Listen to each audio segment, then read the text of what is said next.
And joining us from Washington is criminal profiler Pat Brown. Pat, good morning. Good morning, Harry. I want to read to you a couple of sentences that come out of the court documents from Gardner's conviction from 10 years ago and the assault on this 13-year-old girl.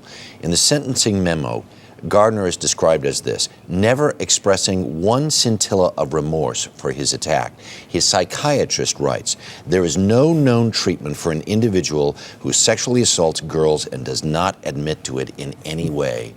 How is this guy not in prison?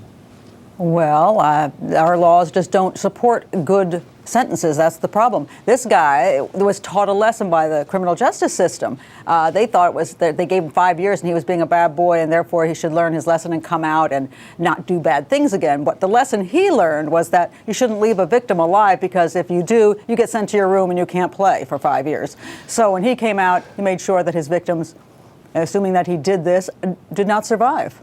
The other thing that's interesting about this is we have spent so much time talking about sexual offenders, and we look at these maps where they're covered with dots and they seem to be everywhere.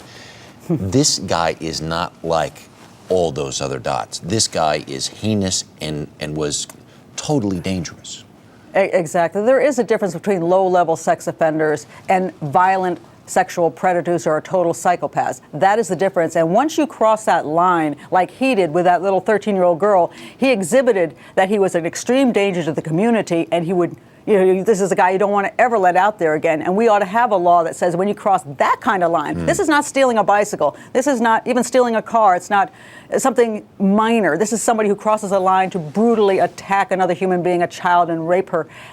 Put him away for life. That's it. You just cannot put him back into the community again, but we keep doing it over and over and over. And one of the problems, if I understand the court documents correctly, was the prosecutors wanted to protect the victims, the original victim's family, and said, well, if we just, take the guilty plea with this guy, he goes in for however many years. If they'd actually done it in court, he'd been in prison much longer.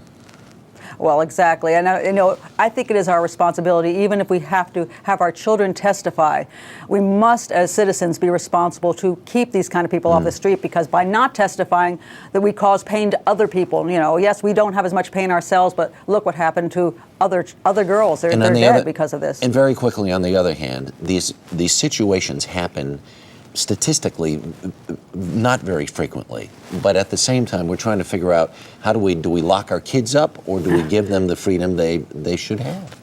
Oh, well, that is a problem. It is true, and it doesn't happen quite as often as we think, but we do have national news, so we hear what happens in California, and then what happens in Vermont, and then what happens in Florida. So in that community, you may not, well, in this particular instance, you had a serial killer there, so there was more than one girl who was attacked. But it doesn't mean every town is going to have a killer running around every day. So yes, it's not as dangerous every day as it seems, but you still have to teach your children not to be out alone and isolated, because you never know when a guy like that just shows up in your town. Pat Brown, thanks very much for your time this morning. I do appreciate it. Thanks, Harry. All right.